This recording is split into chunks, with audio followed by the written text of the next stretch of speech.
네, 엄밀청의 주식 공부방입니다. 셀프 애널 대기, 네, 함께 공부하고 계시는 분들, 오늘은 이 비즈니스 사이클을 체크하는 법을 좀 공부해 보겠습니다.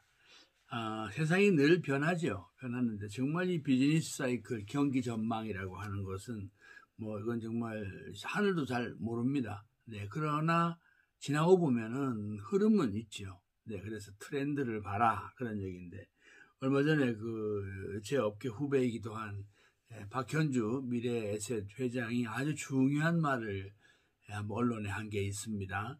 주가 오르내림을 보지 말고 트렌드를 읽으시면 좋겠다. 그런 얘기인데, 사실 현재 이 상황을 버블로 볼 거냐, 아니면 아마 그날 박 회장이 그런 말을 하진 않았습니다만은 트렌드상으로 큰 경기장이 올 수도 있겠다 하는 걸 아마 암시해야 하지 않았나 싶기도 한데요. 아무튼 그와 관련해서 그냥 막연히 보시는 건 아니고, 저희 애널리스트들은 그 흐름을 어떻게 보는가 하는 걸 말씀드리겠습니다. 그건 이제 비즈니스 사이클, 네, 이렇게 말합니다. 우리가 이제 국내에 물건이 많이 모자랄 때는 대개 주식 투자에서 먼저 선행 지표로 보는 게 생산자 지표입니다. 그때는 물건을 만들어도 모자라니까요. 그래서 생산이 잘 되고 주문이 늘어나고 하면 자연히 소비가 따라오고 소득이 늘고 경기는 또 더 좋아지고 투자가 이어지고 이렇게 됩니다. 그런데 이제 우리나라 같은 경우는 오랫동안 이게 다른 나라에서 기계를 수입을 해와야 생산이 늘었습니다. 우리가 자체 기계가 없었거든요. 그래서 해외 기계 수주 지표라는 게 있습니다. 근데 이건 이제 외국의 돈을 지불하고 물건을 사와야 하기 때문에, 당시 우리는 달러가 많이 없던 나라라 국가의 허가를 받아야 합니다. 달러를 사용해야 되기 때문에. 그래서 그 해외에서 기계를 들여오려고 하면 허가를 받아서 그거 지표화해서 정부가 발표를 하죠. 해외 기계 수주 지표가 올라가면 저희 같은 애널리스트들은 이거 본격적으로 경기가 좋아지는구나, 이런 판단을 하고, 소위 말해서 대세 상승에 대한 기대감을 이렇게 싹 트게 됩니다. 그러면서 되게 이건 어떤 지표와 관련이 있느냐 하면은 수출 신용장, LC라고 하지 않습니까? 신용장하고 관련이 높습니다. 그래서 신용장이 늘어나면은 당연히 해외 수주, 기계 수주 허가 지표가 늘어나죠. 여기 하나 더 덧붙이면 이제 건축 허가 면적이라 그래서, 그때는 민간주택을 많이 짓던 때가 아니어서 공장의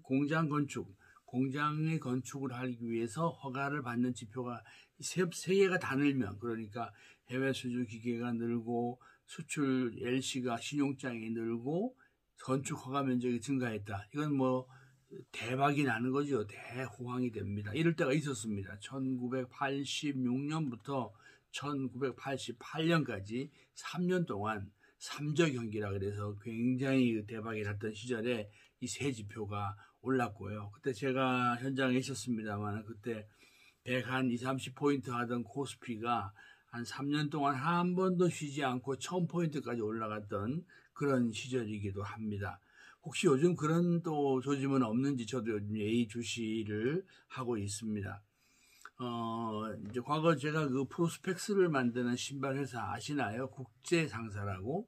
네, 그 회사가 원래 종합무역상사입니다. 모든 우리나라 중소기업 물건들을 대표로 팔아주는 회사지요.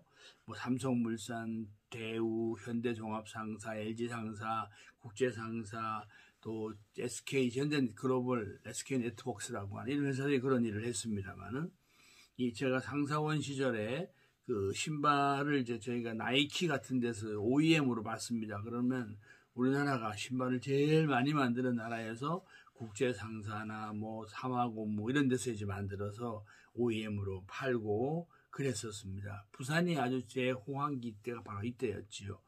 이럴 때 주로 이런 지표들을 많이 사용을 했습니다. 그러나 지금도 이제 후진국 중에는 스스로 물건을 못 만드는 나라는 여전히 이 지표가 중요하지. 혹시 여러분들이 중국, 베트남, 인도네시아 이런 데 주식에 투자하시려면은 그 나라에서 이런 지표들이 이제 있습니다. 다른 나라에서 기회를 들여오는 거, 또 신용장 들어오는 거, 또 건축 허가 면적이 느는 거 이런 지표들을 잘 찾아보시고 현재 인도 같은 경우가 이 지표가 굉장히 일제히 좋아지고 있거든요. 좋아지면 그런 나라는 주가가 굉장히 장기로 올라갈 수 있다. 이런 걸 우리가 볼 수가 있고 중국은 현재 이 지표가 굉장히 좀 불안정한 혼조 상태에 놓여 있습니다. 어쨌든 그 생산기계라는 게 금방 만드는 게 아니기 때문에 미리 주문을 해야 되거든요. 시간이 걸리기 때문에. 그래서 이 지표가 꾸준히 올라간다는 얘기는 장기 호황에 있다. 이런 것을 보는 것이 되겠습니다. 그다음에 이제 우리가 이것을 그럼 세계적으로 보기 위해서는 어떤 지표를 봐야 하는가?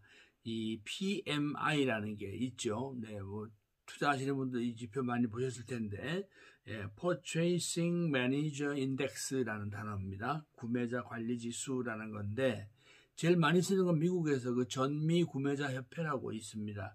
여기서 발표를 합니다. 이 PMI 지수가 50이 넘으면 경기가 살아나는 거고 50 미만이면 수축이 되는 것을 말하겠습니다. 이걸 위해서 이제 전미 구매자 협회는 그 회원사에다가 주로 글로벌 제조기업이죠. 구매 담당자들에게 묻습니다. 지금 구매를 더 늘릴 거냐, 주문량이 어떠냐, 뭐 또 재고가 어떠냐, 지금 생산은 또 어떠냐, 가격 동향은 또 어떠냐, 뭐 고용은 또 어떻게 하고 있느냐 이런 것들을 물으면서 이걸 지표로 만들게 됩니다. 우리나라는 그 BSI라고 들어보셨을 건데요. 기업가 실사지수라는 게 있거든요. 네, 이 지표가 올라가면 생산자 지표가 올라가는 게 됩니다. 네, 그래서 이 생산자 지표가 올라가게 되면 이제 주식값은 당연히 이제 제조주를 중심으로 해서 장기 호황에 들어가게 되는데, 이게 영향을 또 미치는 데가 있습니다. 국제 유가가 대개 이렇게 되면 뒤에 따라오면서 올라오는 경향이 있고요. 그다음에 구리 아시죠? 구리 가격이 또 살짝 따라 후행하면서 따라옵니다. 그래서 이 국제 유가도 살짝 오르고 구리도 살짝 오르면서 PMI가 계속 올라가면 대개 이게 대세 상승인데요. 요즘 이 조짐이 조금 없지 않아 있습니다. 물론 코로나 때문에 제가 다 장담을 해드리긴 어렵지만은 애널리스트 입장에서 보면은 지표의 구색 요건으로 보면 어떤 장기 트렌드의 소지가 전혀 없는 건 아니다. 뭐 이런 말씀을 드리겠습니다. 아니 무슨 코로나 팬데믹에 장기 호황 얘기를 하느냐라고 말할 수 있을지 모르지만 세상은 뭐 쓰레기통에서 장미꽃이 핀다는 말처럼 2차 대전 이후에 바로 대호황이 왔던 것처럼 인류의 아주 큰 고통 뒤에 또 이렇게 경기가 크게 살아나는 적이 한두 번은 아니었다는 점도 참고로 말씀을 드립니다. 하지만 만약 경기가 과열로 갈 경우에는 국제 유가나 구리가 너무 많이 올라가지고 오히려 주식 투자에 부담이 되는 때가 있습니다. 그때 아직 그 지경은 그 경지는 아닙니다만 그런 요인도 있다는 걸 말씀드립니다. 그래서 주식 투자를 하시면 경기 순환주, 영어로 cyclical style이라고 하는데 경기 순환주에 투자하실 때 가장 일반인들께서 가정에서 뭐 식구들끼리 의논하셔도 충분히 밥상머리에서 시장을 전망할 수 있는 그런 타이밍이 되는데요. 그럴 때 주로 많이 오르는 경기 순환주가 철강, 운송, 자동차, 선박, 화학, 에너지, 시멘트 이런 업종들이 그렇습니다.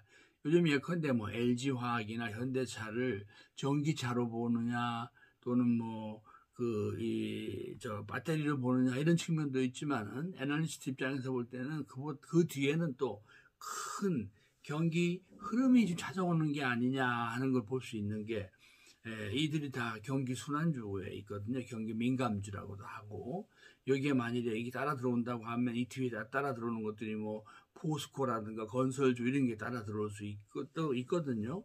선박도 따라올 수가 있고 뭐 그런 면에서는 좀 저희가 좀 더 보고 말씀을 드려보도록 하겠습니다. 일반인 주식 투자하시기 좋은 타이밍이 바로 이럴 때입니다. 그래서 저처럼 보면은 여러분들께서 그 주식 투자를 배우실 적에 뭐 소비주에 손을 많이 대시는데 소비주는 일반인이 많은 수익을 내시기가 어렵습니다. 그게 품목이 아주 심플하고 이윤 구조가 빤하기 때문에 그러나 이제 흐름을 탈 때 뭐 많이 올라가는 건 있습니다만은 주식 투자는 약간의 은밀성이 있어야 되거든요. 그런 면에서 볼 때는 제조주에 투자하시는 게 일반인으로서는 제일 바람직하다 하는 게 이제 저의 소견입니다. 국민소득이 이제 우리처럼 3만 달러가 이렇게 넘게 되면은 또 이제 해외 수입이 많이 늘어나게 되지요. 그래서 그 소비자 지표가 또 많이 중요해집니다. 그러면서 이제 주가는 선행 지표보다는 동행 지표들이 조금 많아집니다. 잘 사는 나라가 되면. 그래서 사실 투자를 하기가 좀 쉽지 않으세요.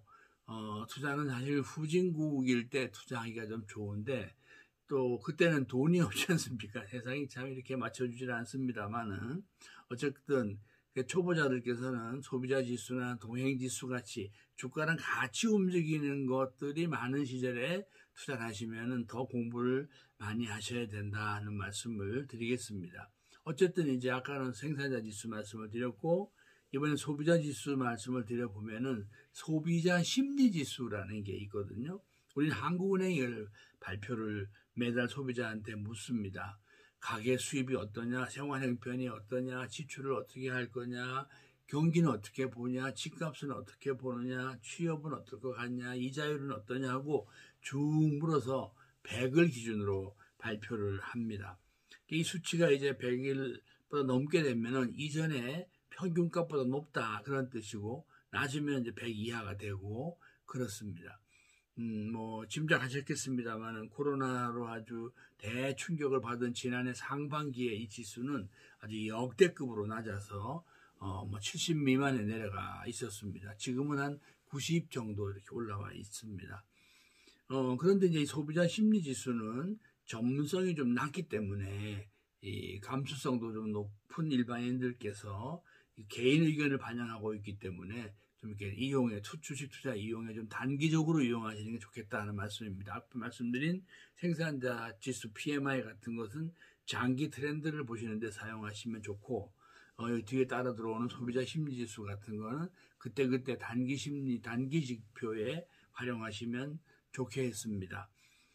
미국에는 미시간 대학교라는 곳에서 소비자 심리 지수라는 것을 발표를 합니다. 이걸 가장 많이 저희들이 쓰는데요. 이 지수가 이제 올라가고 하면 당연히 현재 단기 시황에 좋은 영향을 미치는 게 됩니다. 또 달러에 투자하시는 분들도 사실 이 지수가 영향을 많이 주는데요. 이 심리 지수가 올라가면 달러 값이 올라간다 이렇게도 보셔도 됩니다. 이 지수는 15일 단위로 발표를 해서 전망치가 있고 수정치가 있고 그렇습니다. 그래서 이제 수정치가 전망치보다 높으면 소비지수가 올라간다 이렇게 보시고 현재 시황이 조금 더 단기적으로 좋아지겠다, 또 달러 값도 조금 오르겠다 이런 걸 볼 수가 있는데요. 반면에 이제 달러 가격하고 주식값이 또 서로 연구되어져야 하는 별도의 측면이 있어서 그 부분은 제가 다음 시간에 공부해 보도록 하겠습니다. 네, 오늘은 생산자 지수, 소비자 지수 함께 공부해 보셨습니다. 셀프 애널이 되는 법, 지금까지 국제 애널리스트 엄길청이었습니다.